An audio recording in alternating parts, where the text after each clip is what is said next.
दो दिवसीय जम्मू कश्मीर प्रांतीय आर्य महासम्मेलन में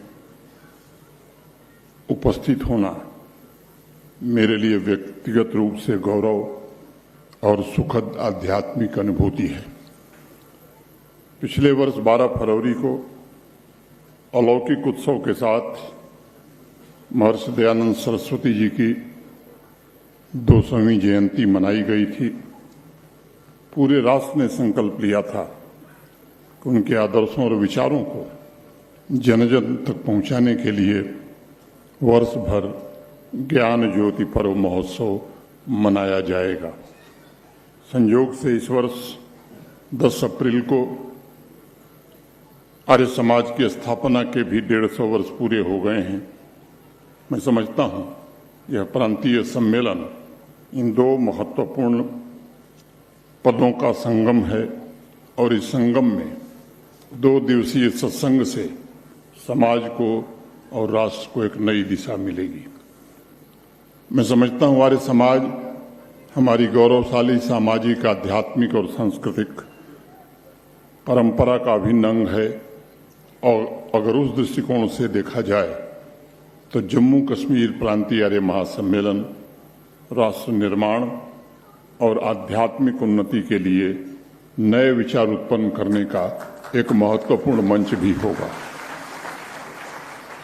व्यक्तिगत रूप से मैं इस सम्मेलन को भारतीय संस्कृति की धरोहर मानता हूं, जो नई पीढ़ी को अपनी जड़ों यानी वेदों, संस्कारों और मूल्यों से जोड़ने का प्रमुख अवसर प्रदान करेगा और स्वामी दयानंद सरस्वती जी के अमृत आदर्श समाज के समक्ष मौजूद चुनौतियों और समस्याओं के निवारण का मार्ग भी बताएगा।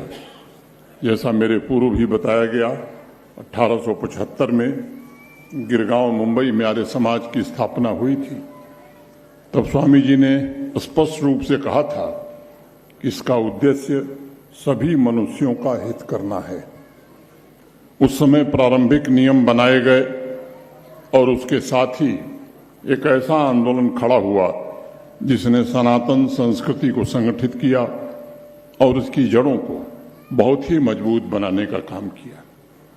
जब स्वामी जी ने समाज में एक नई चेतना जागृत करने का क्रांतिकारी कार्य प्रारंभ किया था, तब हम सब जानते हैं कि हम ब्रिटिश हुकूमत के गुलाम हुआ करते थे।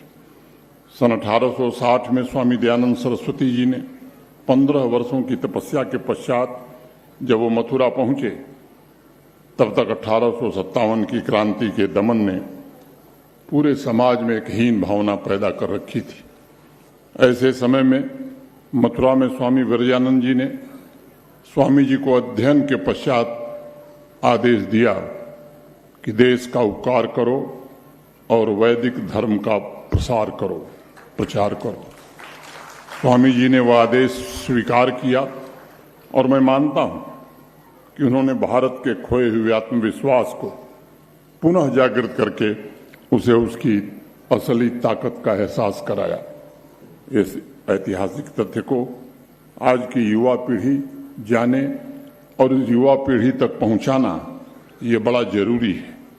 उस दौर में स्वामी जी का वेदों की ओर लौट चलें का नारा कोई आम नारा नहीं था, बल्कि अपनी जड़ों की ओर लौटने का एक आदेश था, एक आह्वान था और अपने प्राचीन संस्कृति के मूल्यों को अंगीकार करने का भी आह्वान था। स्वामी जी एक युग दृष्टा थे।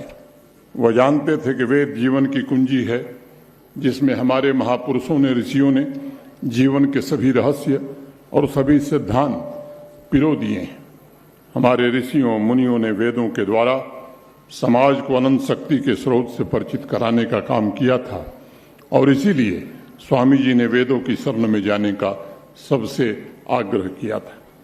ऋग्वेद में हमारे यहाँ कहा गया, पुमान पुमांस परिपात विश्वतः, अर्थात एक इंसान दूसरे इंसान की सब प्रकार से रक्षा करे। मेरा मानना है कि ऐसा चिंतन और परहित का ऐसा भाव किसी भी अन्य संस्कृति में नहीं मिलेगा। इसलिए वेदों की शिक्षा के अनुरूप स्वामी जी ने ब्रिटिश दासता से कराह रहे समाज के सभी वर्गों के कल्याण के लिए निस्वार्थ भाव से काम करने की जो अलग जगाई, वो आगे चल करके एक प्रकाश पुंज बन गया। उन्होंने समाज को जागृत करते हुए कहा था कि दूसरे के हित को एक गुण के रूप में देखो, ताकि तुम्हारा स्वयं का आत्म विकास हो और उसके साथ ही सर्व समाज का भी उत्थान हो सके।